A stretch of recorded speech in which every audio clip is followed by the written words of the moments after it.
Alhamdulillahirabbil alamin. Wa bihi nasta'in ala umuri dunya waddin. Wassalatu wassalamu ala asyrofil anbiya'i wal mursalin sayyidina Muhammadin wa ala alihi wa sahbihi ajma'in. Rabbi shrah li sadri wa yassir li amri wahlul 'uqdatam min lisani yafqahu qawli. Amma ba'du. Qala Allah ta'ala fil Qur'anil Karim, a'udzu billahi minasyaitonir rajim. Bismillahirrahmanirrahim. Wa ista'dzana rabbukum la in syakartum la azidannakum wa la in kafartum inna azabi lasadid. Sadaqallahul azim. Pertama-tama yang kami hormati Ibu Kepala Sekolah, Ibu Marda Tresnawati Putri, Embassy, alhamdulillah sudah hadir di tengah-tengah kita. Yang kami hormati Bapak dan Ibu Guru serta karyawan SD Islam Al Suhada. Yang kami hormati orang tua wali murid kelas 1 dan kelas 2, terima kasih banyak atas kehadirannya. Dan yang kami hormati Ibu Psikolog pembicara kita pada hari ini, Ibu Widyasari, Embassy, selamat datang, ahlan wa sahlan di sekolah kami. Dan semoga kita semua dalam lindungan Allah Subhanahu wa taala. Amin ya rabbal alamin. Pertama-tama marilah kita ucapkan puji dan syukur kehadirat Allah Subhanahu wa taala yang telah memberikan banyak nikmat kepada kita sehingga alhamdulillah pada hari ini kita bisa berkumpul di ruang kelas 1 dan 2 dalam acara parenting dengan judul bagaimana peran orang tua dalam kurikulum merdeka. Mudah-mudahan dengan acara ini kita semua mendapat ilmu yang bermanfaat dari acara ini. Amin ya rabbal alamin. Salawat dan salam marilah sama-sama kita sanjungkan kepada junjungan kita Nabi Muhammad sallallahu alaihi wasallam yang telah membawa kita minaz zulumati ilan nur. Baik, para hadirin sekalian yang saya hormati, kita buka saja acara parenting pada hari ini dengan pembacaan doa yang akan dipimpin oleh Bapak Wahidin. Kepada Bapak Wahidin kami persilahkan. Kami hormati, marilah kita awali kegiatan kita pada pagi hari ini. Mudah-mudahan kegiatan yang akan kita laksanakan, khususnya mengenai kita sebagai orang tua, peran orang tua terhadap anak-anak kita dalam menjalankan kurikulum merdeka atau kurikulum yang baru. Mungkin sebagian masih ada yang bingung ya. Bihadihi al-Fatihah. A'udzu billahi minasyaitonir rajim. Bismillahirrahmanirrahim. Alhamdulillahirabbil alamin, arrahmanir rahim, maliki yaumiddin. Iyyaka na'budu wa iyyaka nasta'in. Ihdinas siratal mustaqim. Siratal ladzina an'amta 'alaihim ghairil maghdubi 'alaihim waladdallin. Amin. Bismillahirrahmanirrahim. Alhamdulillahirabbil alamin, hamdan syakirin, hamdan na'imin, hamdan yuwafi ni'amahu wa yukafi'u mazidah. Ya Rabbana lakal hamdu kama yanbaghi li jalali wajhika wa li'azimi sultanik. Subhanaka la nuhsi thana'an 'alaika anta kama asnaita 'ala nafsik. Falakal hamdu hatta tarda wa lakal hamdu idza radita wa lakal hamdu ba'da ridha. Allahumma ighfir lana dhunubana wa liwalidayna warhamhum kama rabbawna shighara. Ya Allahumma ij'alna talamidana min ahlil ilmi min ahlil hayat. Ya Allah ya Rahman ya Rahim, jadikanlah anak-anak kami menjadi anak-anak yang soleh, menjadi anak-anak yang berilmu, menjadi anak-anak yang berilmu dan berguna bagi agama nusa dan bangsanya, berbakti kepada kedua orang tua. Ya Allah ya Rahman ya Rahim, jadikanlah anak-anak didik kami anak-anak yang selalu mendapatkan kemudahan di dalam belajarnya, sehingga kelak anak-anak didik kami menjadi anak-anak yang menjadi kebanggaan kedua orang tuanya dan berguna bagi agama nusa dan bangsanya. Rabbana atina fid dunya hasanah wa fil akhirati hasanah wa qina adzabannar. Walhamdulillahi rabbil alamin. Assalamualaikum warahmatullahi wabarakatuh.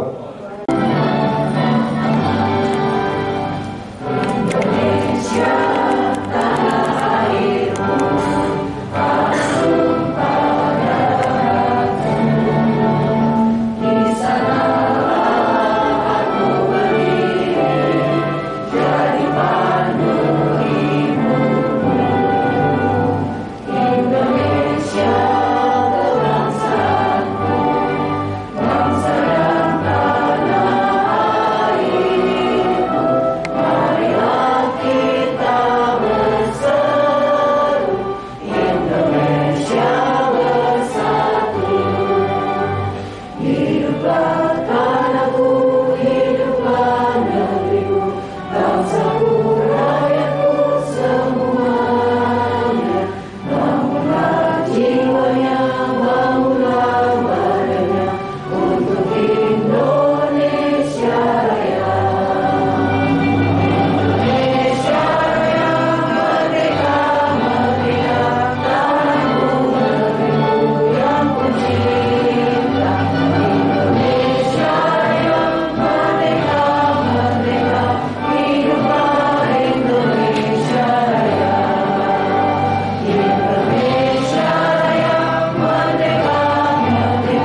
generasi masa depan beriman dan bertakwa, berakhlak mulia, cerdas, terampil, amanah, dengan ridho ilahi. Majulah maju al-azhar syuhada, khalifah di bumi. Perguruan Islam al-azhar syuhada, tempat menuntut ilmu yang berguna. Persiapkan generasi masa depan beriman dan bertakwa, berakhlak mulia, cerdas, terampil, amanah, dengan ridho ilahi. Majulah maju al-azhar syuhada, khalifah di bumi. Hadirin dipersilakan duduk kembali. Terima kasih, Jessica. Assalamualaikum warahmatullahi wabarakatuh. Yang saya hormati Ibu Widya sebagai narasumber kegiatan parenting pagi ini. Yang saya hormati Ibu Dian, Ketua Jamiah SDI Al-Azhar Syuhada. Dan yang saya hormati tamu undangan, Ibu atau Bapak dari orang tua kelas 1 dan 2. Alhamdulillah, puji syukur kehadiran Allah SWT, kita hadir di sini dalam keadaan sehat, bisa menyempatkan waktu, dan saya berharap kita bisa sama-sama menyimak dan belajar supaya kita bisa lebih baik. Seperti yang kita ketahui bahwa menjadi orang tua itu tidak ada sekolahnya, ya kan Bapak Ibu ya. Kita kebanyakan kadang kita trial and error juga, coba-coba. Ya walaupun kata iklan nggak boleh coba-coba, tapi kadang-kadang karena kita nggak ada sekolahnya kan kita cobain deh, pakai ini berhasil nggak ya? Pakai yang B berhasil nggak ya kalau yang A nggak berhasil? Nah, kadang kita juga bingung mau ngomong sama siapa tentang anak kita. Oleh karena itu saya di sini sebagai kepala sekolah mencoba membuat kegiatan yang tidak hanya untuk Ananda saja, tetapi juga untuk orang tua, supaya kita juga di sekolah dan di rumah itu sinkron. Yang pertama, yang kedua juga tempat untuk para orang tua berbagi, sharing kepada sesama orang tua, dan didampingi tentu saja narasumber-narasumber yang kami anggap kompeten gitu. Alhamdulillah kali ini kita didampingi oleh Ibu Widya. Beliau adalah psikolog dari RSU Fatmawati. Nah, biasanya padatnya, jadwalnya itu padat Bu. Alhamdulillah ini kita bisa diberi kesempatan, sehingga saya berharap Bapak dan Ibu bisa berdiskusi, bisa nanti ketika pulang mendapatkan pencerahan-pencerahan. Apalagi kan ini terima rapot ya Bu, dan rapotnya itu berbeda sama kelas lain, sekolah lain yang pakai kurikulum 2013. Kita pakai kurikulum Merdeka. Di dalam kurikulum Merdeka tidak ada yang namanya ranking, tidak ada yang namanya KKM atau kriteria minimum. Anak nilainya harus segini nih supaya naik kelas, itu nggak ada. Juga mungkin nanti yang ibu-ibu di kelas 2 juga, kok yang kemarin semester 1 di sekolah sana udah belajar tuh perkalian, di sekolah kita kok nggak ada ya. Nah itulah kurikulum Merdeka. Kurikulum Merdeka itu ketika anak-anak kelas 1, 2 itu yang dikuatkan itu pemahaman bacaan, yang dikuatkan itu penjumlahan dan pengurangan, nanti sebagai bekal untuk perkalian. Nanti di kelas 4, kok ini belum belajar faktorisasi prima yang pohon-pohon? Iya, nanti akan belajar di kelas 5. Kenapa? Karena harus perkalian, pembagiannya harus kuat. Nah, seperti hal-hal ini nih, kok anak yang ini ikut tambahan terus ya, anak saya nggak pernah ikut. Nah itu jangan meri Bu, karena setiap anak berbeda gitu. Kalau anaknya udah bagus, kita kasih tambahan terus, anaknya capek nggak? Yang ada capek, orang udah bisa dikasih itu lagi gitu. gitu. Nah, jadi supaya lebih jelasnya nih, gimana sih peran orang tua dalam menyikapi kurikulum merdeka yang kebanyakan kita berbeda sama sekolah lain, kita akan ikut kegiatan parenting ini Bu, Bapak gitu. Jadi nanti akan didampingi oleh Ibu Widya. Sekali lagi saya mengucapkan terima kasih kepada Ibu Widya yang sudah bersedia, dan semoga kegiatan ini bermanfaat, dan Bapak Ibu juga besok-besok lagi tagih ke saya, Ibu kapan nih kegiatan parentingnya? Mending topiknya ini Bu, kayaknya bagus deh, ini kena nih di kelas 1 sama 2, itu nggak apa-apa. Karena kami sekolah dan Bapak Ibu kita harus bekerja sama. Saya tidak bisa mengetahui kebutuhan Bapak Ibu, parenting apa yang dibutuhkan kalau Bapak Ibu juga tidak menyampaikan ke kami gitu. Terima kasih. Wassalamualaikum warahmatullahi wabarakatuh. Assalamualaikum warahmatullahi wabarakatuh. Yang saya hormati Ibu Marda Somasi sebagai Kepala Sekolah SDI Al-Azhar Syuhada, Bapak Ibu guru yang saya hormati, serta Ibu Widya sebagai narasumber kita hari ini. Yang saya hormati juga Bapak Ibu wali murid yang hari ini sudah bisa hadir. Alhamdulillah, puji syukur kita panjatkan kepada Allah Subhanahu wa Ta'ala atas berkah dan rahmatnya hari ini. Dikasih cuaca cerah, semuanya bisa datang hari ini. Ya. Terus terang aja, saya ini kurang paham tentang kurikulum merdeka karena saya masih kurtilas. Jadi saya juga belum paham mengenai kurikulum merdeka itu seperti apa gitu. Saya harap dan tema hari ini tentang peran orang tua dalam kurikulum merdeka. Saya harap saya juga bisa paham bagaimana peran saya nantinya di rumah. Kita kan sebagai orang tua juga guru pertama anak-anak kita di rumah, selain di sekolah juga. Harapan saya semoga kita semua dapat ilmu baru, dapat sesuatu yang bisa membantu kita jadi orang tua yang terbaik, yang lebih baik lagi untuk anak-anak kita dalam membimbing anak-anak kita juga. Jadi jangan malu-malu nanti untuk bertanya kepada Bu Widya dan juga mungkin Bapak Ibu guru nanti kalau misalnya di kelas ada sesuatu yang belum dipahami. Semoga kita semua menjadi orang tua yang terbaik untuk anak-anak kita. Amin ya Rabbal alamin. Ya, dari saya, Assalamualaikum warahmatullahi wabarakatuh. Ya, selamat datang. Saya panggil apa nih ya, Bu Widya atau Mbak Widya ya? Ibu aja kayaknya ya. Baru mau bilang kakak. Ya, Ibu aja deh biar lebih, karena ini untuk orang tua jadi kita biar akrab Ibu aja. Oke, selamat datang ya Bu. Selamat datang juga saya ucapkan kepada Mama dan Papa semua yang sudah menyempatkan waktunya untuk hadir hari ini di parenting yang menurut saya ini penting sekali buat kita ya, terutama kita sebagai orang tua yang sedang menghadapi menjalani kurikulum kurikulum merdeka yang baru saja mulai berlangsung. Mungkin kita masih agak bingung, masih meraba-meraba.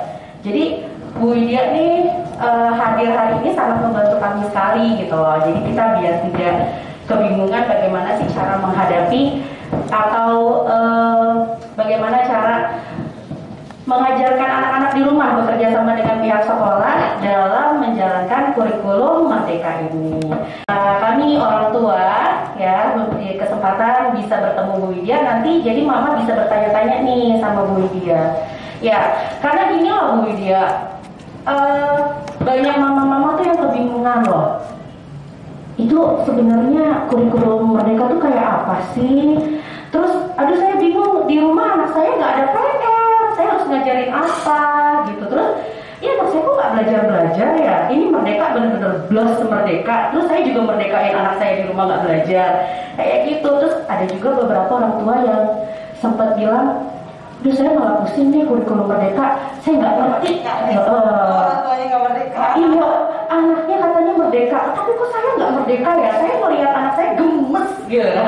Jadi biar sama-sama enak, biar kita sama-sama sekolah dan orang tua bisa saling bekerja sama, ini bagaimana caranya kita mengasuh, ya, mendidik anak kita menggunakan kurikulum Merdeka ini. Mungkin Bu Widya bisa sharing ke kita. Silakan Bu.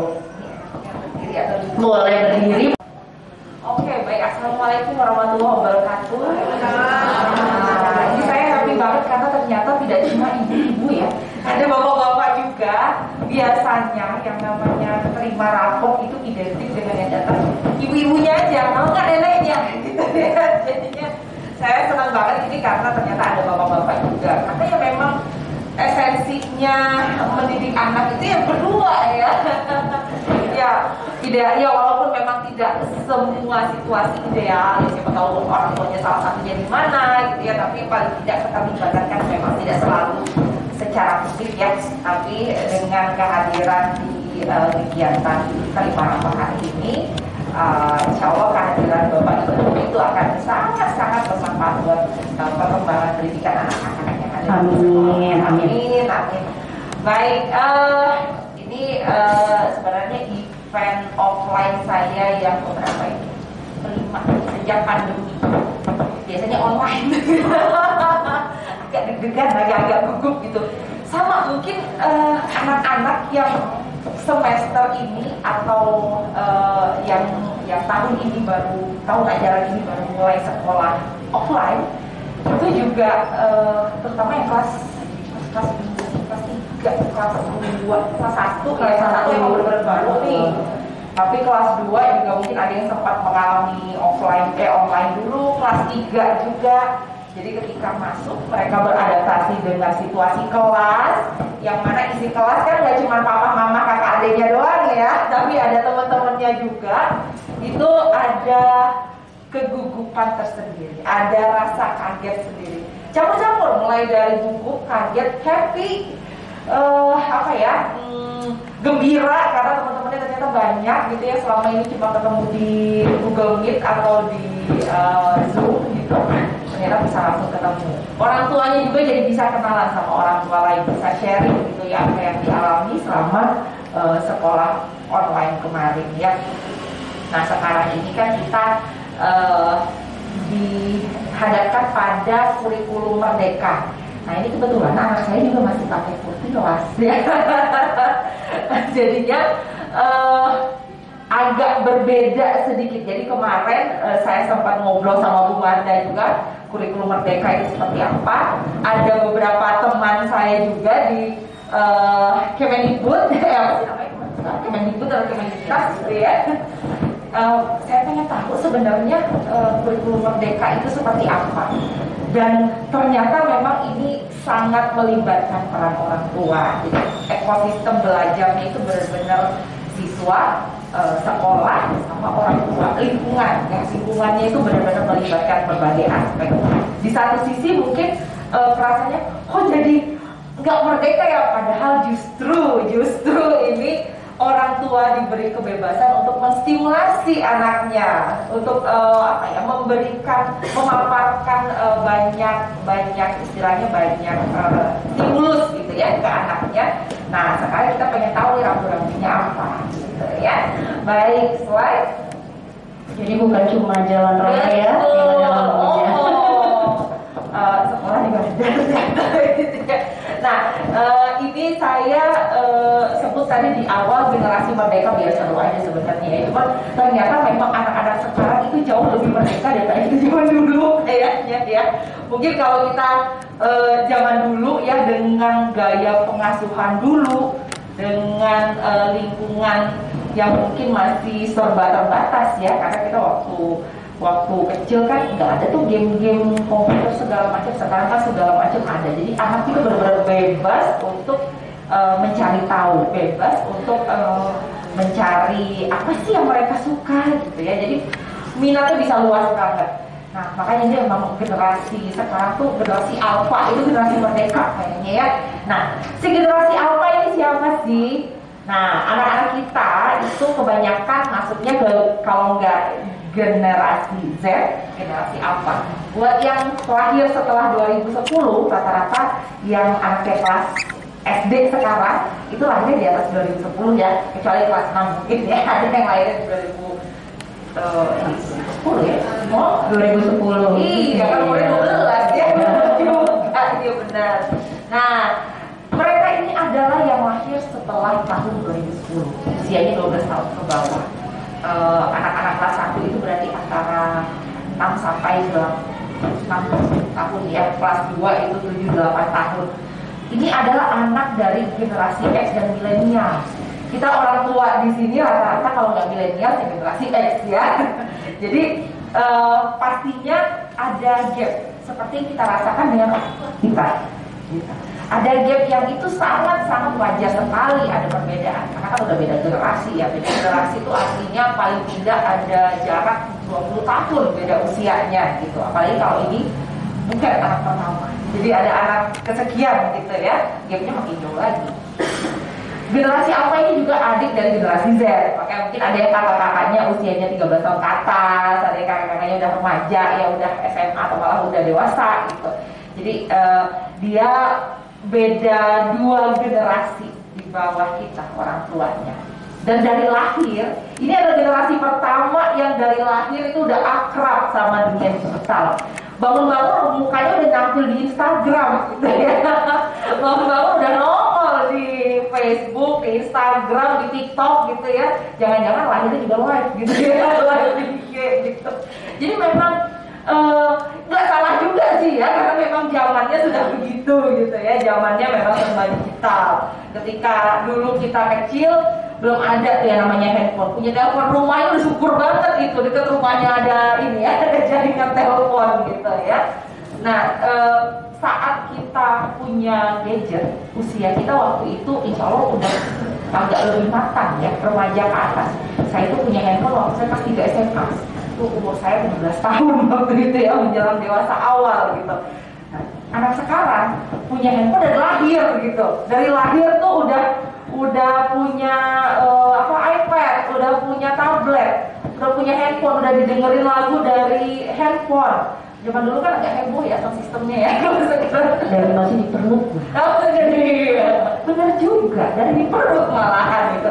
Ada yang dari perut tuh udah ini ya, ibunya udah nonton Mozart for Children apalah itu kan ya. Kan banyak ya sekarang ya. Dan itu pastinya mempengaruhi cara berpikir mereka, perilaku mereka, cara mereka berinteraksi sama orang-orang di sekitarnya. Karena ya teman akrabnya ini duluan loh ya. Dia mereka lebih akrab sama gadget daripada sama manusia gitu. Nah, ya memang karena zamannya begitu, artinya kita juga perlu menyesuaikan dan mengarahkan. Nggak yang terus dibebaskan itu aja ya, nggak yang terus dibiarin aja dia temenan sama gadget sehari-hari 24 jam. Nah, dari sana kita jadi punya tanggung jawab nih, dari lahir itu udah punya tanggung jawab sebenarnya namanya anak gitu ya. Tapi ekstra nih di era generasi Alpha ini kita juga perlu bisa menempatkan diri di antara gadget dan si anak gitu ya. Jangan ada gadget di antara kita ya, jadinya gitu. Oke, next. Nah, ini kalau kita, maaf ya kecil-kecil ya. Mudah-mudahan kelihatan saya sebutin deh. Ini kalau kita mau bicara perkembangan anak pra-remaja, anak usia SD secara umum, saya coba lihat atau saya soroti dari 2 aspek. Yang pertama kognitif, yang kedua sosio-emosional. Ini sebenarnya mungkin agak banyak teori ya, jadi biar nggak kayak kuliah gitu ya. Jadi jelasin yang kira-kira relevan aja nih, usia 7 sampai 12 tahun.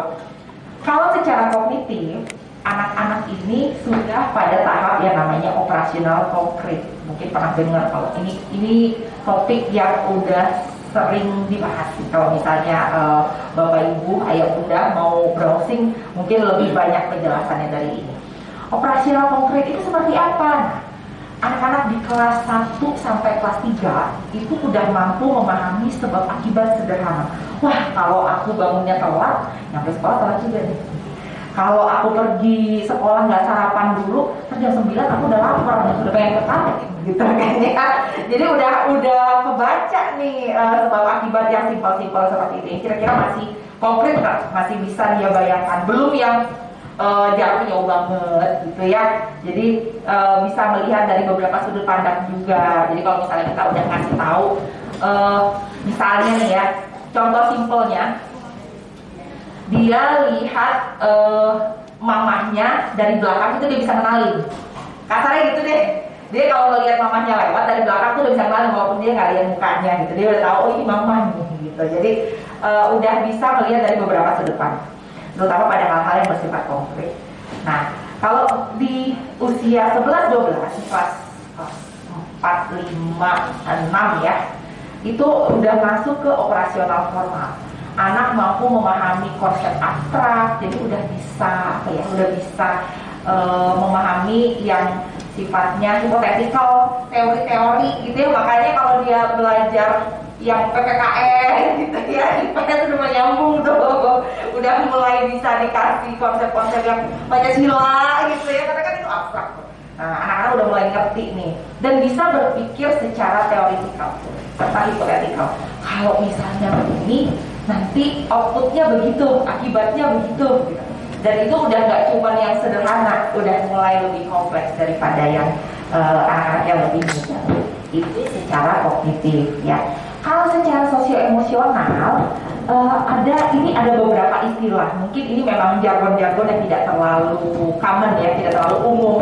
Tapi saya coba jelaskan secara awam ya. Industry versus inferiority.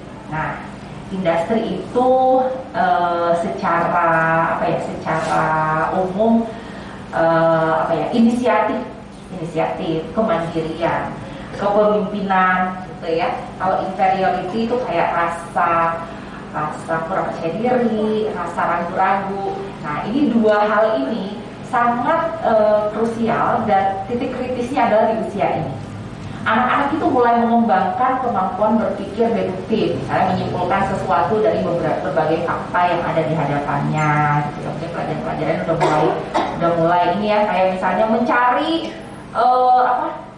pikiran pokok pada paragraf. Nah, misalnya begitu ya. Membangun disiplin diri, dia udah mulai ngerti nih. Aku kalau mau sekolah masuknya jam segini berarti aku bangun jam segini nih. Jam segini udah harus makan, udah ngerti udah ngerti urutan, udah ngerti prinsip-prinsip disiplin di rumahnya masing-masing ataupun di sekolah, di lingkungan terdekatnya dulu. Dan mulai belajar untuk bersosialisasi dengan peer group atau kelompok teman sebayanya. Nah, ini dia udah mulai bisa memperhatikan hal-hal yang kreatif, hal-hal yang mungkin sifatnya tidak sekadar tidak sekadar mengikuti perintah orang tuanya aja. Dia udah mulai ada inisiatif soalnya, udah mulai ngerjain macam-macam. Makanya kadang-kadang ide-idenya tuh udah mulai seru-seru ya. Kalau udah kelas 4, 5, 6 itu anak-anak udah mulai bisa diajak untuk berkreasi ya. Dan dia juga belajar untuk membangun kebanggaan atas dirinya sendiri, kepercayaan diri. Nah, kalau misalnya di usia ini kita terlalu protek, terlalu melindungi, bisa-bisa jadinya nggak pede. Karena apa? Karena dia tidak terbebaskan, tidak merdeka untuk membuat sesuatu yang kreatif, untuk mengekspresikan mengekspresikan pikirannya dan mengeksplor dirinya gitu, menggali potensi-potensinya. Makanya kalau umur-umur segini kadang-kadang ya udah kita ikutin lomba segala macam. Salah satu tujuannya biar dia berkembang dirinya. Itu nanti akan kita bahas lebih detail lagi. Next. Nah, ini karena di sini ayah bunda rata-rata anaknya adalah kelas 1 kelas 2 ya. Jadi saya coba jelaskan karakteristik umum pada anak usia 6 sampai 8 tahun. Kalau kita lihat dari tabel perkembangan tadi, secara umum bisa kita simpulkan yang pertama, anak usia 6 sampai 8 tahun itu mampu menyelesaikan permasalahan sehari-hari dalam tingkatan sederhana ya. Misalnya membereskan barang-barang buat dia besok sekolah. Karena kalau enggak, ya pasti pagi-paginya heboh ya. Antara dianya telat karena abus-abusu, nyari buku segala macam, terus ada yang kelupaan gitu ya. Dia udah mulai bisa memperkirakan nih. Oh berarti besok hari ini aku siapin bukunya deh, walaupun masih perlu diingatkan sama orang tua. Tapi paling tidak kalau kita bilang, ayo beresin bukunya yuk, soalnya biar besok nggak telat, itu dia udah ngerti, udah paham nih, biar nggak ada masalah yang lebih lanjut pagi-paginya. mulai mengembangkan kemampuan dasar akademik, baca, tulis, gitu kan mulainya anak-anak kelas 1 ya, kelas 1, kelas 2 tuh mulai mantepin di sana. Menghabiskan sebagian besar waktunya untuk kegiatan sekolah. Ini pulang jam berapa ya kelas 1, kelas 2? Kalau kelas 1, kelas 2 pulangnya sekitar jam 12. Nah, jam 12. Artinya memang banyak waktu yang digunakan sama anak-anak ini buat di sekolah. Belum lagi kalau misalnya, oh ya sore yang dikit ngaji, ya kan. Terus ini ada les, ada kegiatan lain gitu, ada sanggar, ada sepak bola, basket, futsal, segala macam, renang gitu ya. Nah sekarang karena pandeminya udah mulai bisa dihandle, jadinya udah mulai banyak kegiatannya gitu. Jadi sebagian besar waktu anak-anak itu banyak dihabiskan antara di sekolah atau di kegiatan-kegiatan lain yang sifatnya bukan di rumah, bukan sama orang tua. Nah, dan mulai mengembangkan konsep diri, rasa mampu, kepercayaan diri, dan lain sebagainya. Nah, jadi memang di usia-usia ini kita juga mulai bisa mengidentifikasi, mendeteksi apakah ada masalah nih pada proses belajar, apakah ada masalah nih di perkembangannya secara umum. Secara logikanya begini, ketika kemarin itu online, itu kan dia belum benar-benar berhadapan pada situasi mana dia duduk lama ngeliatin papan tulis atau nyimak gurunya ngomong. Kalau di rumah lagi online dia malas denger, tinggal dia matiin tuh kamera, ya kan ya? Tinggal dia matiin kameranya, rebahan deh. Udah. Atau kalau dia lapar, tinggal pergi dia keluar kamar, buka kulkas, ngambil makanan gitu ya. Ya soalnya saya juga ngalamin ya, anak saya kelas 6. Anak saya kelas 6 kemarin waktu kelas 5, kelas 4, kelas 3 tahun, hampir 3 tahun itu full online. Ya begitu, ntar tiba-tiba dia keluar gitu, ngapain tuh ditinggal, dia nih mau ngambil makanan. Kalau di kelasnya nggak mungkin begitu ya, walaupun ada break, tapi lagi belajar kan nggak mungkin begitu gitu. Nah, saat dia masuk ke kelas dan dia belum bisa mengikuti cara belajar di kelas, ya ada dua kemungkinan. Bisa karena memang belum terlatih, sudah terbiasa online ya di rumah, atau ada sesuatu yang lain, ada masalah belajar lainnya. Ini yang biasanya juga tidak berdiri sendiri. Biasanya tidak hanya dia nggak bisa duduk di kelas, biasanya ada hal-hal lain yang menyertai. Nah kalau kayak gitu mungkin nanti ya, detail banget itu pastinya. Gitu. Jadi di usia 6 sampai 8 tahun ini juga kita membentuk fondasi supaya anak-anak tuh enjoy sekolah. Bayangin SD 6 tahun kalau kelas 1, kelas 2 dia nggak enjoy atau ada hal yang bikin dia nggak enjoy tapi tidak terselesaikan dengan baik, ya bisa-bisa itu membawa pengalaman yang kurang mengenakan buat dia ke kelas 3, kelas 4, kelas 5 dan seterusnya. Gitu. Ya, next. Misi saya sebenarnya nggak pengen terlalu banyak ya, tapi nggak apa-apa lah. Paling enak kalau bahas anak tuh sharing ya. Jadi per kasus ya, per permasalahan, karena bisa jadi satu masalah juga dialami oleh orang tua atau anak lain. Nah, baik. Dengar dulu, baik. Nah, mungkin kalau Pak ini salah saya dulu. Baik, ini ada beberapa concern orang tua yang sering saya tangkap kalau pas di ruang praktek saya. Saya praktek di rumah sakit yang sangat akrab dengan kasus anak-anak sekolah. Karena memang biasanya sekolah-sekolah di Jaksel itu ngirimnya ke Fatmawati. Sekolah-sekolah negeri di Jaksel itu biasanya ngirim siswanya kalau ada masalah belajar atau yang lain itu ngirimnya ke Fatmawati. Yang sering saya tangkap ini pertama kalinya nih anakku sekolah offline, bisa nggak ya? Ini juga pertanyaan yang memenuhi kepala para orang tua ketika anaknya baru mau masuk sekolah. Bagaimana menyikapi arus informasi yang luar biasa kencang?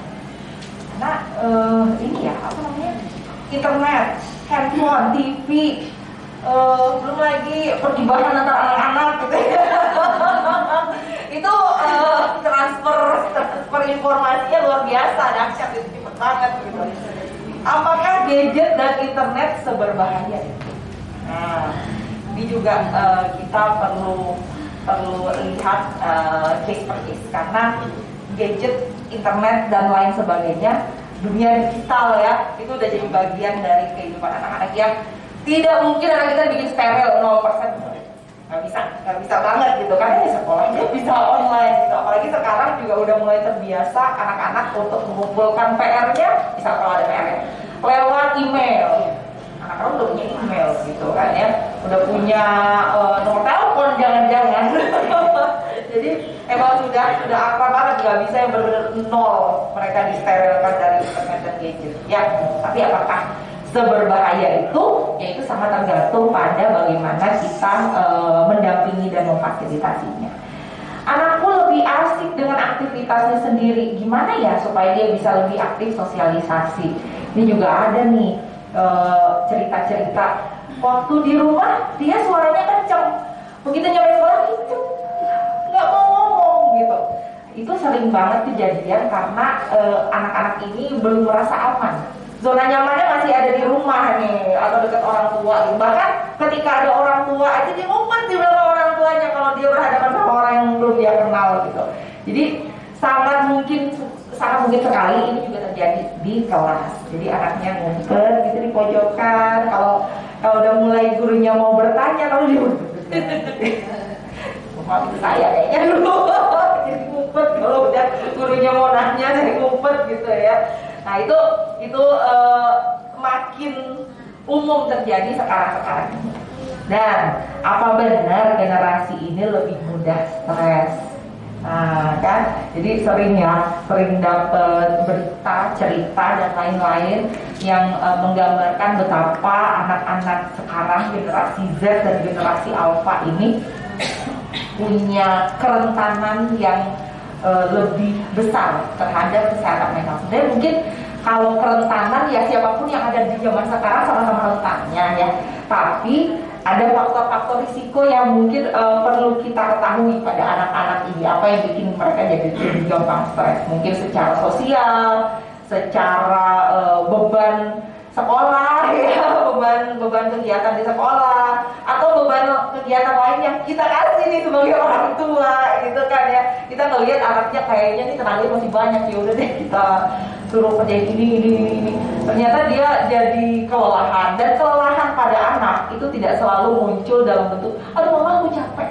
Nggak selalu, bisa muncul dalam bentuk dia jadi lebih cranky, lebih rewel, lebih sering ngambek mungkin, lebih mudah emosional, atau malah nggak mau belajar. Nah jadi memang anak-anak ini luar biasa ya. Jadi kayak orang tua tuh tebak-tebakan kerjanya tiap hari, cuma tebak-tebakannya tuh nggak berhadiah betulan ya. Jadinya agak bikin agak jadi stresor buat orang tuanya juga. Cuman ya memang anak-anak itu kan kebahagiaan yang datang yang beserta segala macam keunikannya ya. Jadi sudah sepaket ya.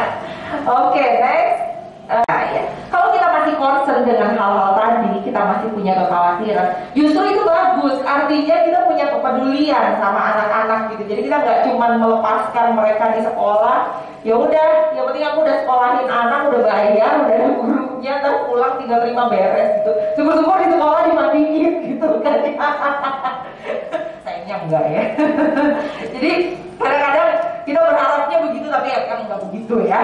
Nah, justru untuk menjawab kekhawatiran-kekhawatiran tadi, dibuatlah oleh oleh para ahli pendidikan di negara kita, dibuatlah kurikulum Merdeka.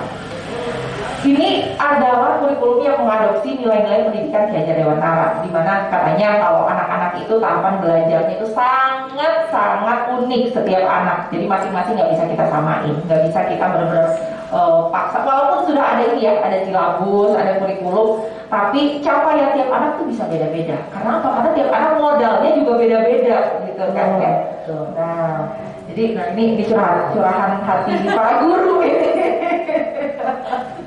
Kayak kalau kita mau jajan gitu ya, kita sama-sama pergi ke kantin, tapi kan modalnya beda-beda. Ntar ada yang beli ST, ada yang beli Starbucks gitu kan. Jadi nggak bisa dipaksain ya. Betul, nggak bisa dipaksain ya.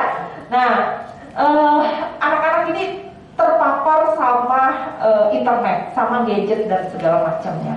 Justru dengan adanya paparan yang begitu deras tadi, anak diajak untuk menggali isu-isu aktual yang ada di sekitarnya. Kita manfaatkan nih si internet yang informasinya banyak ini. Jadi anak-anak kita ajak untuk lihat ada apa sih, apa yang sedang terjadi. Kayak sekarang ada pandemi, misalnya kayak kemarin ada pandemi. Anak-anak juga perlu tahu dong pandemi itu apa gitu ya, apa yang terjadi, apa yang mereka harus lakukan untuk melindungi diri misalnya. Jadi biar mereka juga update ya, update sama hal-hal yang ada di sekitar mereka. Kemudian kurikulum Merdeka ini juga diharapkan dapat menumbuhkan keberanian siswa untuk berargumentasi, berpendapat. Karena kalau mereka tidak menjalankan pemikiran kritisnya, ya apa yang dia dapat kan ditelan aja gitu ya, nggak disaring-saring lagi sama mereka. Nah tapi kan keterampilan itu kita yang latih, orang tua dan guru yang melatihnya. Jadi keberanian mereka buat berpendapat dan memecahkan masalah secara mandiri itu yang kita pupuk bareng-bareng lewat kurikulum ini. Karena kalau selama ini kita banyak bantu, kita banyak dampingi, bukan cuma mendampingi ya, tapi lebih banyak memprotek yang kira-kira over gitu ya, berlebihan, terus membantu secara berlebihan, yang ada anaknya juga nggak mandiri gitu ya. Dan mungkin anak-anak yang tidak mandiri, adaptasinya jadi lebih sulit ketika mereka diminta untuk belajar secara kreatif, istilahnya begitu.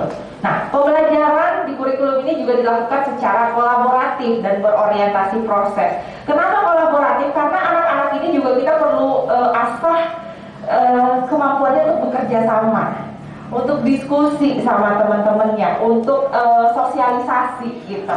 Jadi kalau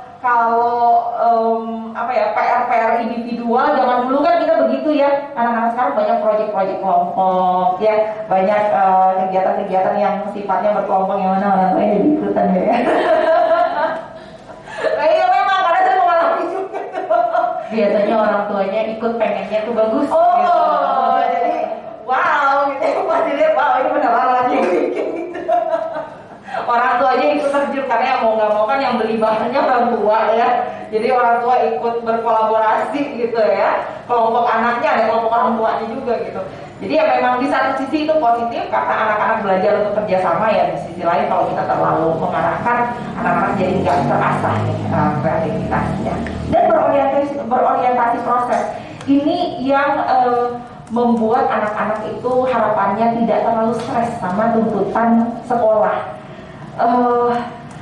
Saya tuh inget banget nih, anak saya pernah bilang begini, Mami, dia manggil saya Mami ya, Mami, kapan ya Mami gak usah nanya-nanya nilai aku gitu. Kadang-kadang keceplosan ya. Menjadi psikolog tidak membuat saya ngebal kayak gitu, kadang-kadang keceplosan juga. Ya ini berapa jadinya gitu. Terus dia bilang, kapan ya Mami gak usah nanya-nanya nilai aku gitu. Jadi ya kan aku udah bisa gitu. Jadi nggak usah ini, maksudnya kalau skornya beda-beda 1 poin itu nggak usah terlalu pusing Mami gitu. Setelah dipikir-pikir iya juga ya, kadang-kadang kita banyak berorientasi pada hasil. Kita nggak nanya gimana kamu happy nggak belajar matematikanya, tapi kita tanya berapa tadi gini, skornya berapa gitu. Kok segitu? Waduh, ya udah besok masuk les gitu. Jadinya malah ini ya, tekanan batin anaknya jadinya. Jadi ya memang kita sebagai orang tua kadang-kadang mesti mulai mulai memperhatikan prosesnya yang mereka jalani gitu ya. Dan memberikan ruang yang seluas-luasnya bagi anak dalam berkreasi dan mengembangkan diri. Ini dia yang esensi kemerdekaannya tadi itu ya, bahwa tiap anak itu punya ruang masing-masing untuk mengembangkan diri. Karena dari sekelas misalnya ada 20 nih, itu berarti ada 20 kepala ya, 20 cara berpikir, 20 ide, 20 pendapat minimal gitu ya. Dan kalau kita seragamkan semuanya itu hampir-hampir nggak mungkin. Yang ada jadinya anaknya nggak kreatif ya. Jadi memang kita kasih ruang belajar seluas-luasnya dengan bimbingan, dengan panduan gitu ya. Yuk next. Nah, inilah kenapa penting untuk mendampingi anak saat menjalani kurikulum merdeka. Supaya apa? Supaya merdekanya nggak kebablasan ya. Jadi bukan yang merdeka benar-benar tidak diarahkan ya, tetap mereka kita arahkan. Buat apa? Karena mereka perlu keterampilan problem solving, yang mana itu dipelajari. Kalau dipelajari artinya kan mesti ada yang ngajarin, mesti ada yang latih, mesti ada yang mendukung.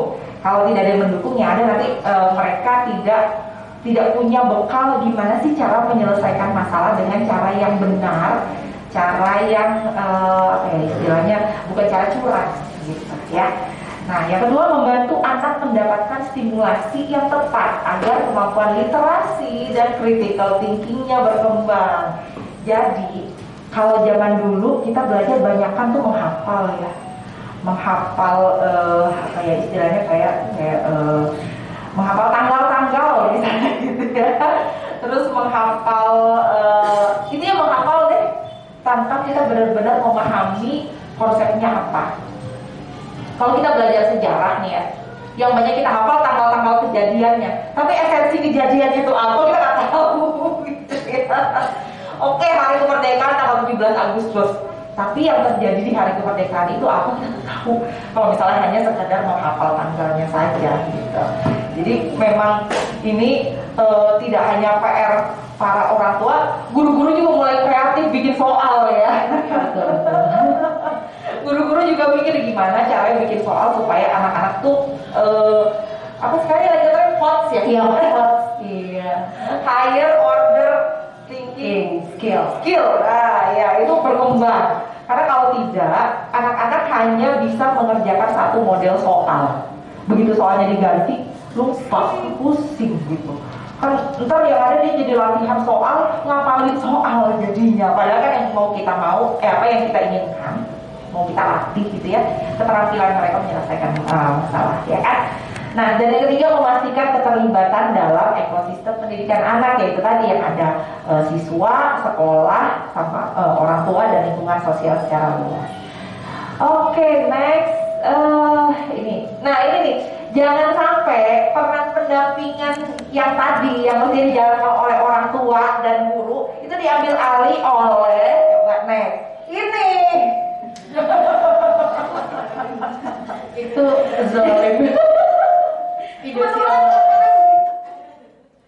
Kebetulan tentunya gambarnya ini ya, pas banget ini. Jangan sampai yang mengambil alih itu justru ya ini nih yang setiap saat ada kapanpun bisa didapatkan. TV, gadget, game. Iya kan ya. Bukan yang nggak boleh, ya boleh-boleh aja ya. Tapi pastinya kita mengawasi yang ditonton apa gitu kan ya, sesuai usia atau enggak. Dan game yang namanya game kan hiburan ya, anak-anak juga butuh hiburan ya. Tapi gamenya apa? Itu perlu kita lihat banget loh Bapak Ibu. Jadi saya pernah nemu game anak-anak ya, game anak saya. Saya kan kepo ya memang. Jadi saya suka tanya sama anak saya, kamu main game apa? Ini seru banget, ternyata dia lagi main game tuh ada tembak-tembakannya gitu. Waktu itu dia masih kelas 2 atau kelas 3 SD. Jangan main yang itu deh, yang lain aja deh, yang agak lebih lucu-lucu. Saya mau biarin aja anak saya main yang lucu-lucu, agak bayi-bayian gitu ya, daripada main yang nggak ini yang agresif, kekerasan gitu kan ya. Biarin aja dia main game kayak Tetris gitu, nggak apa-apa deh, saya pikir gitu kan ya. Daripada main yang tembak-tembakan ada darah-darahnya itu kan ngeri ya. Nah, waktu itu saya sempat nemu tuh. Karena kadang-kadang konten game itu banyak di dalamnya, jadi kayak ada bonus level segala macam. Kalau kita nggak lihat, itu gamenya aneh-aneh. Jadi makanya marilah kepo sejak dini. Kalau untuk urusan gini orang tua perlu agak lebih kepo memang. Ya, Ini juga kepo loh, jadi pengen tahu gamenya tuh apa. bener. Supaya bisa bimbing. Iya benar. Ini anak-anak nggak boleh bawa handphone kan ya? Kalau Tidak boleh. jangan dong ya. Kecuali kalau mendesak, Ya. baru boleh dititipin di wali kelas. Betul. Karena kalau anak-anak bawa handphone ke kelas itu kan suka nggak bisa kendalikan ya. Mereka main game atau malah main apa gitu yang lain. Jadi intinya jangan sampai peran orang tua yang nemenin anak ya, atau anggota keluarga lain ya yang menemani anak, yang kita sibuk ya zaman sekarang, jadi saya paham banget gitu orang tua kerja dari pagi sampai sore. kehadiran itu tidak selalu secara fisik sih memang ya. Dan kadang-kadang anak juga diasuh oleh orang lain, ada itu pengasuh, nenek, kakek, tante, om dan lain sebagainya gitu. Itu common di masa sekarang. Saya sangat memahami, tapi jangan sampai yang mengambil alih ini gitu kan ya. Jadi kalaupun anak diasuh oleh orang lain, kayak misalnya ada asisten atau ada nenek, kakek, tante, om dan lain sebagainya, mesti kompak sama orang tua gitu. Prinsipnya itu aja sih gitu ya. Oke, next. Jangan sampai nonton nih jadi nonton zolim. Nah, pendampingan seperti apa yang dibutuhkan ya, yang kira-kira dibutuhkan anak kita itu yang seperti apa? Yang pertama, ini sebenarnya gambaran umum karena tiap anak kan beda-beda ya kebutuhannya ya. Tapi paling tidak kita memberi kesempatan untuk anak untuk berdiskusi, mereview dan mendokumentasikan kegiatan belajarnya. Misalnya dia suka menjelaskan cara menggambar. Tadi aku gini loh, tadi aku ketemu ini, terus ini. Dan dia boleh banget nih kita membiasakan anak-anak untuk mulai mencatat. Kayaknya di sekolah kadang-kadang suka disuruh journaling ya. Ada beberapa anak-anak yang guru-gurunya menganjurkan untuk journaling. Jadi kayak di sekolah mereka dibiasakan untuk nulis seharian ngapain aja, walaupun hanya 2-3 kalimat gitu ya. Yang pertama selain melatih supaya mereka terbiasa nulis tangan, yang kedua biar mereka juga melatih untuk mengingat-ingat tadi tuh habis ngapain gitu ya. Jadi lebih sadar, lebih aware, lebih punya kesadaran tadi hari ini ngapain aja gitu. Terus kita diskusikan deh sama anak ngapa-ngapainnya tuh kita diskusikan sama mereka gitu ya. Jadi kayak teman gitu ya. Kalau mereka udah cerita kegiatan sehari-harinya, orang tua bisa memposisikan diri seperti teman. Yang kedua, melibatkan anak dalam perencanaan belajar. Kamu mau bikin apa dulu, mau PR yang mana dulu, kamu mau latihan apa dulu nih sebelum besok kuis mungkin atau ulangan gitu, kamu mau belajar yang mana dulu gitu. Masih ada ujian kan ya, walaupun merdeka masih. Membimbing anak menemukan hal-hal yang menarik perhatiannya. Oh, kamu suka ini ya, kenapa kamu suka? Apa yang menarik buat kamu? Oh, ternyata teman-teman kamu pada ngerjain itu semua, seolah pada main itu. Kamu benar-benar suka kok, ikut-ikutan aja gitu. Nah, itu kadang-kadang kita juga perlu gali dari anak-anak ya, biar mereka juga mengenali minatnya masing-masing. Apakah benar-benar tertarik atau cuma ikut-ikutan aja. Mendorong anak untuk menguatkan pemahaman dan pengetahuannya melalui praktek dan latihan. Jadi nggak hanya sekadar kita masukin les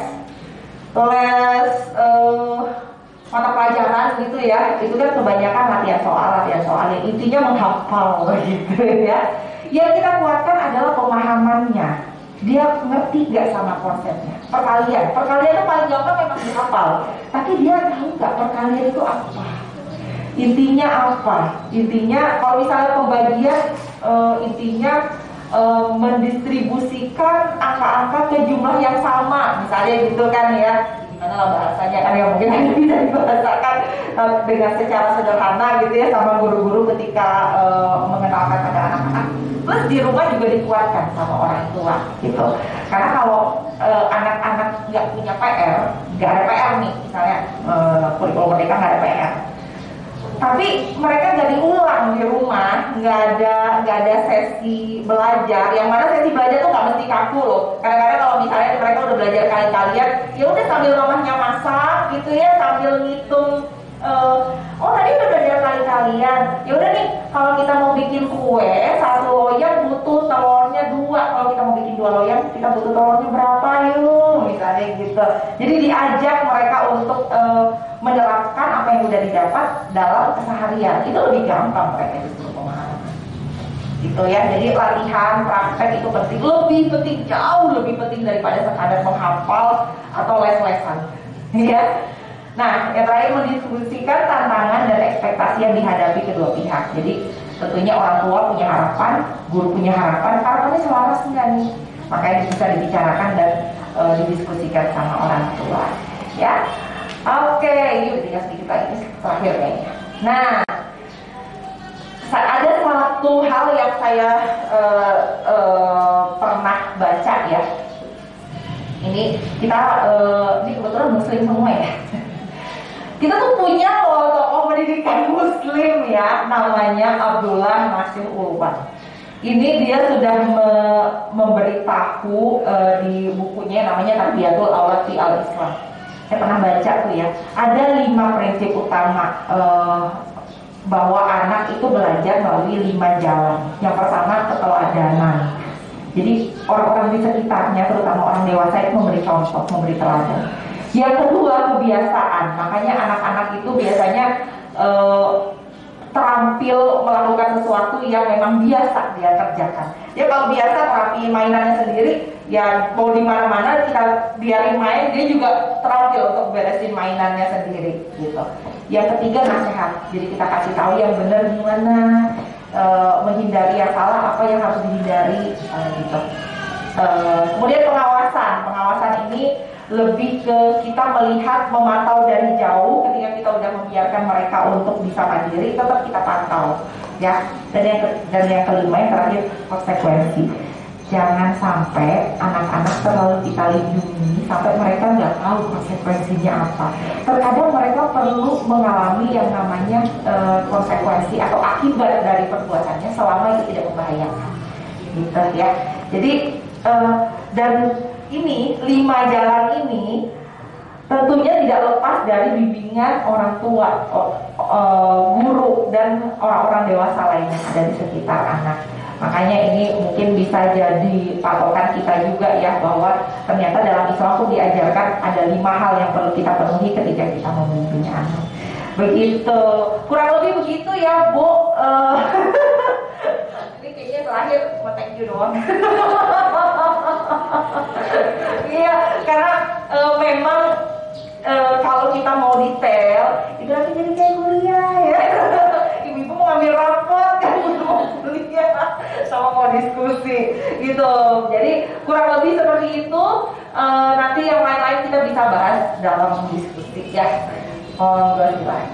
Alhamdulillah, Masya Allah. Saya buka untuk 3 pertanyaan dulu ya Bu Widya ya, karena nanti satu-satu dijawab oleh Bu Widya. Silahkan untuk mama-mama yang bawa silahkannya, boleh. Buat saya ya Bu Widya, bagaimana sih cara mengajarkan transisi sosial anak dari masa pandemi ke aktivitas sosialnya mereka? Soalnya kan anak-anak kelas 1 kelas 2 ini kan bisa dibilang tahun pandemi, dan anak saya lahir juga di saat pandemi. Nah, agak bermasalah sih, sama bukan bermasalah sih, yang seperti Bu Widya tadi bilang, kalau sosialnya mereka nih ada malu-malunya agak berlebihan gitu. Nah, kalau misalnya yang saya temukan di kelas, di kurikulum Merdeka ini kan kita menerapkan memang lebih banyak untuk kerja kelompok. Nah, kalau masalahnya di anak-anak ini, mereka tuh lebih nggak mau, aku maunya sendiri aja, aku bisa sendiri kok gitu. Sedangkan mereka nih, apa mungkin anak-anak kita ini merasa tidak aman dengan temannya, padahal mereka sebenarnya kok bisa ya merasa tidak aman gitu. Nah, kalau untuk anakku yang masih balita ini, untuk keluar dia tuh agak susah membuka diri gitu. Tapi kalau di rumah tuh serius banget, tapi kok di luar bisa berubah menjadi jadi dia banget, langsung yang iya gitu. Padahal tuh dia banyak banget mau tahu. Jadinya tuh dia akan nanya setelah di rumah gitu. Apakah memang anak-anak kelas 1 dan kelas 2 ini mungkin juga seperti itu gitu. Terima kasih Bu Widya. Itu pertanyaan Bu Widya. Mama Lokal kelas 2. Iya, terkait kurikulum Merdeka ya, kita kan sebagai orang tua memberikan kemerdekaan kepada anak untuk belajar sesuai passion lah ibaratnya gitu ya, sesuai yang jadi pure kelihatan, oh anak saya kuat di matematika, kuat berargumen, misalnya seperti itu. Yang ingin saya tanyakan, mungkin 50-50 ya juga kepada ibu guru juga gitu. Bagaimana nasib anak-anak ke depan, dalam artian gini Bu, apabila di next level misalnya SMP penerimaan anak itu masih berdasarkan nilai apa enggak? Kalau untuk kita yang orang tua generasi milenial kayaknya sudah mulai welcome ya, dengan anak itu spesial, masing-masing kekuatannya berbeda, kita nggak memaksakan. Di level orang tua pun sepertinya sudah banyak seperti itu. Namun bagaimana, sejauh mana sih kita memberikan kemerdekaan? Bagaimana dari pihak pemerintah, Dikbud, sekolah, mungkin ada isu-isu yang sudah bisa didengar dari sekarang gitu ya, ke depan itu seperti apa sih gitu. Bagaimanapun kan orang tua juga menyesuaikan dengan syarat-syarat yang ditawarkan oleh pihak sekolah di level selanjutnya gitu. Dan untuk kurikulum merdeka ini terhubung nggak sih dengan sekolah penggerak? Saya terus terang belum mengerti. Apakah itu berarti kurikulum merdeka itu mengiringi anak saya yang di kelas 2, 3, 4, 5, 6 nanti akan memakai itu, atau bisa gantian gitu? Maksud saya seperti itu. Iya. Mohon pencerahan. Terima kasih. Assalamualaikum warahmatullahi wabarakatuh. Waalaikumsalam warahmatullahi wabarakatuh. Yang pertama, tadi pertanyaannya tentang transisi sosial ya. Kerasa nggak sih? Sebenarnya orang dewasa juga mengalami. Karena kebanyakan WFH ya, begitu masuk kagok lagi. Itu adalah fenomena yang normal, yang wajar, karena memang namanya manusia itu kan belajar seperti apa yang terpapar dari lingkungan. Ketika lingkungan memaparkan hanya sedikit muatan interaksi sosial, maka ketika dia berhadapan pada lingkungan sosial, itu dia pun proses belajarnya jadi agak butuh waktu lebih lama. Jadi itu wajar ya di masa-masa pandemi ini. Cuma kalau wajar nggak malah kita biarin gitu kan. Maksudnya tetap kita latih walaupun kita beri toleransi waktu yang lebih lama.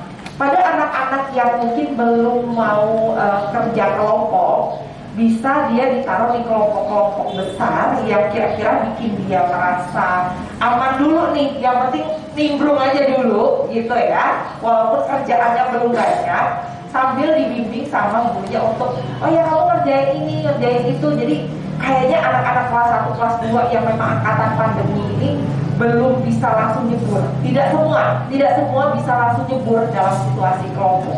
Situasi kelompok itu kan ada kerjasama, dengerin ide temennya gitu ya, dengerin atau memberi kesempatan temennya untuk melakukan kayak, ya sederhana deh, menempel itu kan misalnya dia mau bikin apalah gitu ya biasa anak-anak kelas 1 kan kadang-kadang masih menempel, melipat dan lain-lain gitu ya.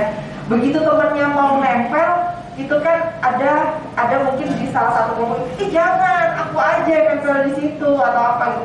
Dinamika seperti itu kita amati, kita perhatikan dan kita lihat apakah arahnya dia terlalu dominan, terus mungkin ada yang terlalu submisif gitu, kayak ya udah deh aku nurutin teman aja. Nah kita kumpulkan datanya sambil kita cocokkan di rumah gimana. Ini berlaku untuk siswa ya, kalau misalnya guru-guru memperhatikan di kelas kelihatan anak-anaknya dinamika kelompoknya seperti apa, dia cocokkan dengan informasi dari orang tua tentang mereka di rumah.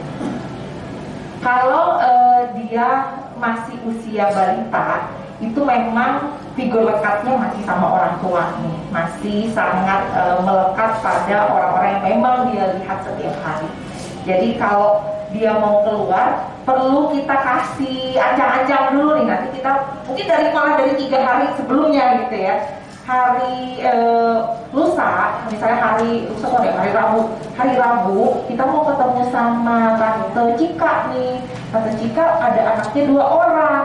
Umurnya sama kayak kamu, yang satu lagi lebih gede dari kamu. Nanti kita ketemu ya gitu. Itu mungkin kita omongin siang-siang.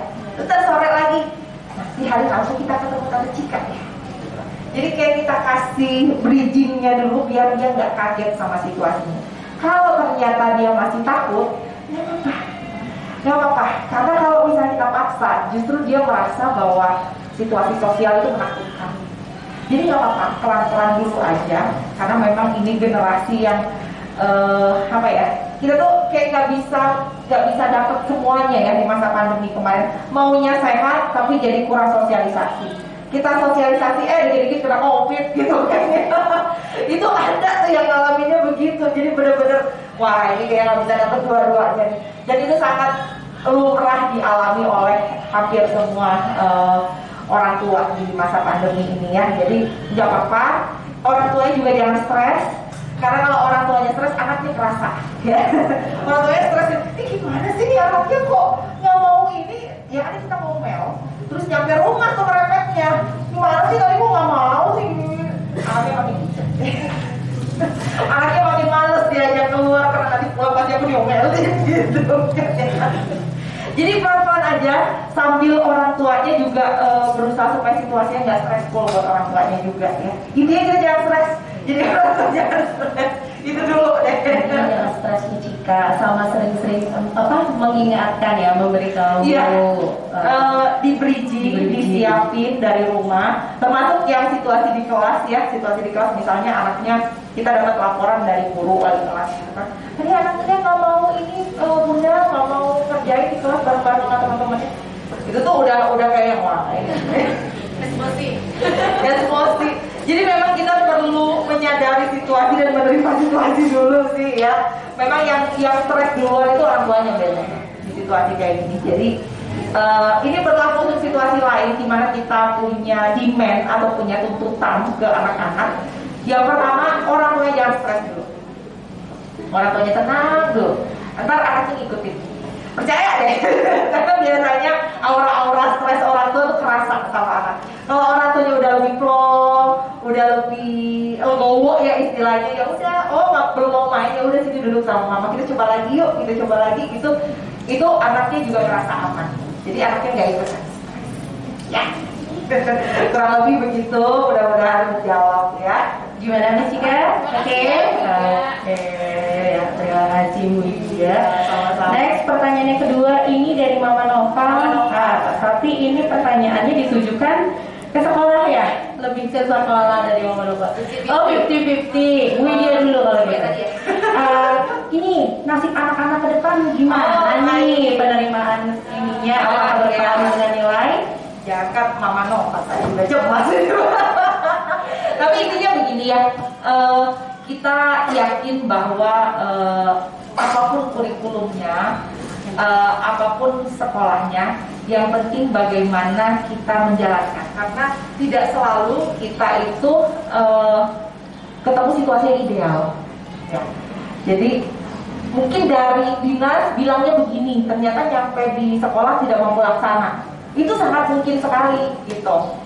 Jadinya guru, dan kita percaya bahwa guru pasti punya, insya Allah punya niat baik ke anak-anak ya. Jadi metodenya apapun yang diterapkan itu niatnya baik dan akan lebih baik juga kalau dilakukan dengan baik gitu, dengan cara yang baik gitu ya. Jadi pastinya itu nanti pasti akan didiskusikan sama orang tua. Jadi kecemasan yang Bunda rasakan itu juga dirasakan sama yang lain sebenarnya, sama guru-guru juga. Maka dari itu, hayo kita kerja sama. Betul. Nah, tadi kayaknya ini ya menanyakan ada bisikan nggak dari. Jadi mungkin tadi kata 50-50, berarti sekarang bagian dari sekolah. Jadi gini Mama Nova, tadi balik lagi kan kita kalau kurikulum merdeka ini yang kita lihat, yang kita tuju yang kita lihat adalah proses, bukan hasil akhirnya. Ya kan, kita lihat proses belajarnya dulu. Nah, kalau misalnya Mama Nova menanyakan, ini anak saya nanti yang kurikulum merdeka ini gimana ketika lulus, masih ngaruh nggak sih nilai atau apa? Mama Nova, kurikulum 2013 aja ini masih belum jelas masalah kelulusan, gitu. Iya, tidak jelas. Kurikulum tidak jelas. Jadi karena gini, insya Allah, tapi kita seperti kata Bu Lydia tadi, kita husnuzon saja bahwa apapun yang pemerintah lakukan, apapun yang diberikan pemerintah, yang dimau pemerintah untuk kita, untuk anak-anak, insya Allah yang terbaik untuk anak-anak. Tidak mungkin kan pemerintah mau istilahnya bikin anak kita jadinya kecewa atau anak kita rugi, nggak, insya Allah yang terbaik. Jadi untuk mengenai kelulusan nanti bagaimana ya sekolah kurikulum merdeka ini berpengaruh dengan nilai atau gimana, nanti kita lihat. Nah, mungkin bisa dibantu sama Bu Mada untuk menjelaskan ya, karena Bu Mada yang lebih mengerti seperti ini. Monggo Bu Mada. Ya. Dari Mama Nova ya. Nanti nanti ini untuk kelulusan kurikulum merdeka gitu kan. Wah, pertama kelas 2 nih, yang lainnya yang kemarin masih pakai kurikulum 2013. Anak-anak kelas 2 pakai kurikulum merdeka. Nah, kita nanti itu kementerian akan merubah pelan-pelan dari sistem PBDB-nya. Nah, yang dirubah ini nggak cuma dari SMP, SMA, SD, tapi juga perguruan tinggi gitu. Karena di SMA-nya kan juga ada sekolah penggerak ya Bu, yang menggunakan kurikulum merdeka. Di sini itu di Jakarta itu ada SMA 28, SMA 70. Nah, itu menggunakan kurikulum merdeka. Di SMA 28 dan 70 itu tidak ada peminatan IPA dan IPS, tidak ada penjurusan. Gitu. Jadi anak-anak itu peminatan. Jadi dia kayak kita kuliah, ada mata pelajaran dasar yang harus diambil semua anak-anak. Sisanya adalah peminatan. Misalnya anaknya pengen kuliah kedokteran, berarti dia minatnya apa aja nih, mata pelajaran apa yang harus diambil. Mau daftar nanti kuliahnya accounting, berarti apa aja, sospol apa aja, seperti itu. Nah, itu kita berubah pelan-pelan Bu. Jadi bertahap. Jadi nanti dari perguruan tinggi berubah, SMA berubah, SMP berubah, SD pun berubah gitu. Nah, makanya itu tadi Bu ya sampaikan, sekarang yang kelas 6 saja yang masih menggunakan kurikulum 2013 itu sampai sekarang belum ada gaungnya. Biasanya kami itu di sekolah Desember itu kami sudah mendapatkan kisi-kisi ujian sekolah. Nanti prakteknya kisi-kisi ujian praktek, dan kami sudah menyiapkan dari bahannya, panitia. Karena kita menggunakan, pemerintah sudah kurikulumnya akan menggunakan merdeka, maka sedang digodok caranya seperti apa supaya kurikulum 2013 ini juga bukan tentang nilai semata gitu, bukan mempertimbangkan tentang nilai semata, sedang dibuat aturannya. Misalnya kalau ada ujian sekolah, itu juga ujian sekolah yang menguntungkan peserta didik. Kalaupun nanti PBDB-nya tetap menggunakan nilai, juga menguntungkan peserta didik. Jadi memang di sini masih pelan-pelan dan bertahap. Kami pun di sekolah penggerak itu juga selalu di setiap bulan itu mendapatkan informasi terbaru.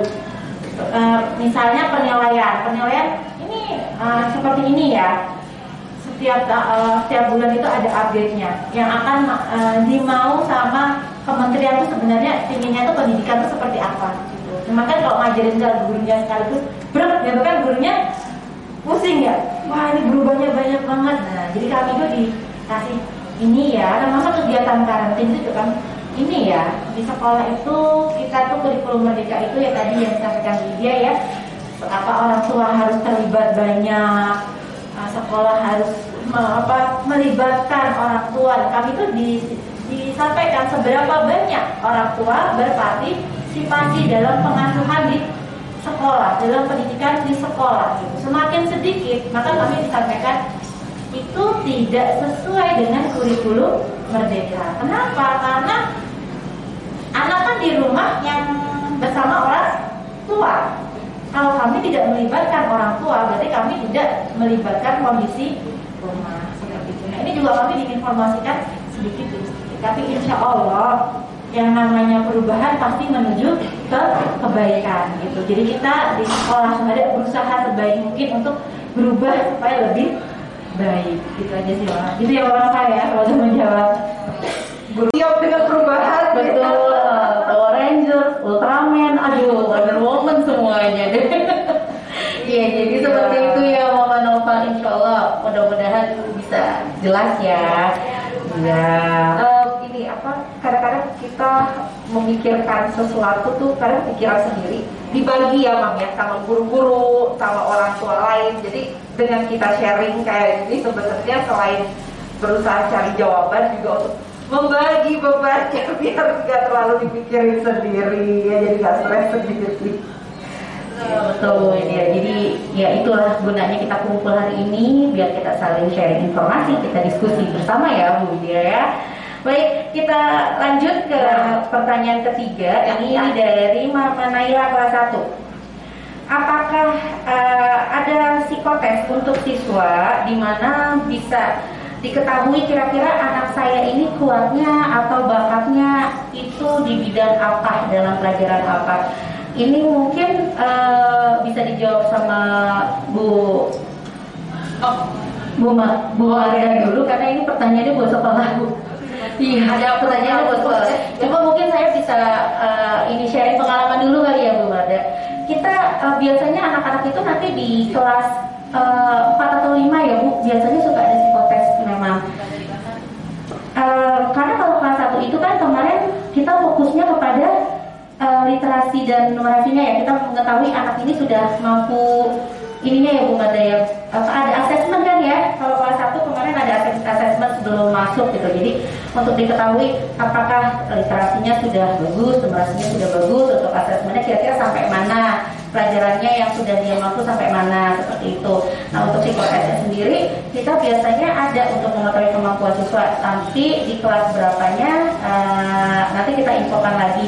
Karena kan untuk potong pandemi ya, waktu itu kita pandemi, jadi sempat karena kita online, kayaknya kalau psikotes online hasilnya aneh gitu. Jadi karena online, tapi mungkin bisa, kalau pengalaman saya waktu itu memang ada gitu. Cuma nanti bisa dijawab lagi sama Bu Mada. Kira-kira Bu Mada di pertanyaannya ada nggak nih untuk tahun ini katanya? Baik, nanti mungkin juga akan, kalau bentuknya psikotes seperti apa, jenisnya akan disampaikan ke Bu Widya, karena Bu Widya yang tahu tentang alat tesnya. Kalau saya hanya program dari sekolah ya. Insya Allah kalau dari sekolah itu ada Bu. Jadi psikotes ini memang kemarin biasanya kami itu ada psikotes itu ketika anak masuk dan ketika kelas 6. Biasanya seperti itu. Kenapa?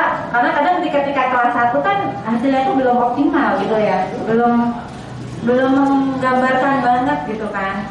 Untuk kelas 6 itu mengcross-check lagi, kalau memang hasilnya sama berarti memang sesuai. Tapi mungkin ketika hasilnya beda, mungkin lebih baik itu mungkin ya karena waktu kelas 1 kan masih takut, masih apa. Nah, untuk program psikotes sendiri itu kami insya Allah tahun depan semester 2 mungkin sudah disampaikan juga oleh wali kelas ya.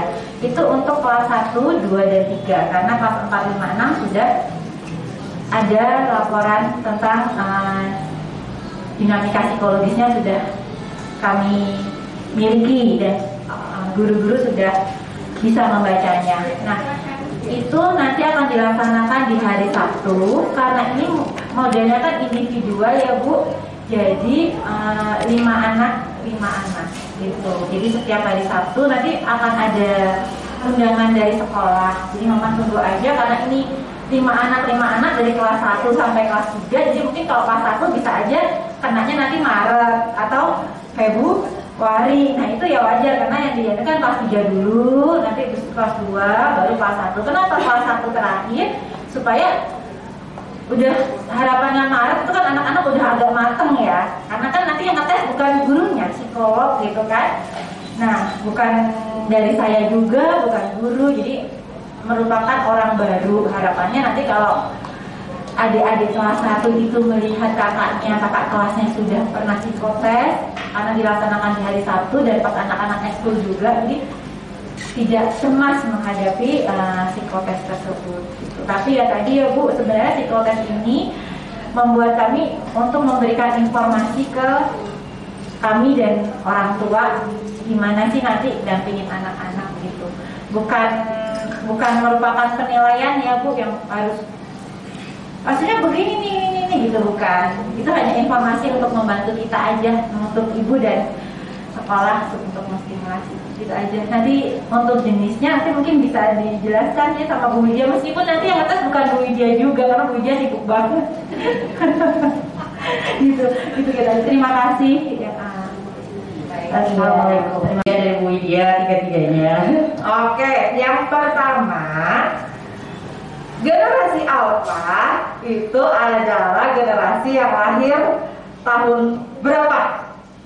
Iya, silakan. Mama yang di depan, mama berbaju putih. Mama siapa? Bu Siti. Tahun 2010 ya. Generasi Alpha adalah anak-anak yang lahir setelah tahun 2010 atau sekitar 12 tahun ke bawah. Oke, benar ternyata. Oke, dengan mama siapa? Mama Kayla. Mama Kayla kelas? Oh, kelas 1, Mama Kayla. Oke, kita kumpulin dulu ya Mama Kayla ya. Lanjut, Bu Widya. Ini kalau kamu juga nggak apa-apa ya. Yang kedua, kurikulum Merdeka ini mengadopsi nilai-nilai pendidikan dari tokoh siapa? Iya, Silakan Mama yang baju biru deket pintu. Dari Tiada Dewasa. Yeay, betul lagi. Dengan nama siapa? Mama Afif kelas 1. Mama Afif. Oh, dia kelas 1 semua, kelas 2-nya ada dong? Iya, ada kelas 2-nya, kelas 2. Berarti ini untuk mama kelas 2, biar adil. Yuk, jangan mau kalah. Oke, ini pertanyaan terakhir. Agak ini deh, salah satu dari slide deh. Menurut salah seorang tokoh pendidikan Islam, Abdullah Nasir Ulwan, anak belajar melalui 5 jalan. Sebutkan 3 aja di antara kelimanya. Silakan 3 aja. Kami kelas 1 nih. Oh, berarti Mama Naila, Mama Naila, Mama Naila. Nasihat, pengawasan, teladan. Alhamdulillah. Bagus, jadi ada adil ya. Kelas 2 juga ada yang dapat, juga ada yang dapat. Baik, kepada Ibu Marda dan Bu Dia mungkin bisa membantu sama Bu Widya memberikan hadiah. Ya. Yang kita beri untuk Miss Ria dan Miss Widya akan materi kita pada hari ini. Kita tukar, silakan kembali ke tempat masing-masing. Ya, Miss Ria dan Miss Widya, luar biasa materi kita pada hari ini dan pembahasannya. Ya, silakan naik ke atas panggung. Naik ke atas panggung lagi. Mama kelas 1 ada 2 orang dan Mama kelas 2. Silakan naik. Kita Mama Nova. Silakan. Mama Abid, silakan. Ya. Mama Nova. Ya, silakan Ibu Marda untuk memberi hadiah kepada Mama. Oke. Untuk Mama Noval. Ya. Mama. Ya. Iya, terima kasih. Jangan dulu ya Ibu Marda, jangan dulu foto bersama. Iya, silakan Ibu Widya, Mama Abid. Iya, tepuk tangan untuk Mama Abid. Iya, Mama Widya, untuk Mama dia, Mama Nova. Ya, silakan dipoto Pak Ikhwan, Mas Anto. Iya. Iya.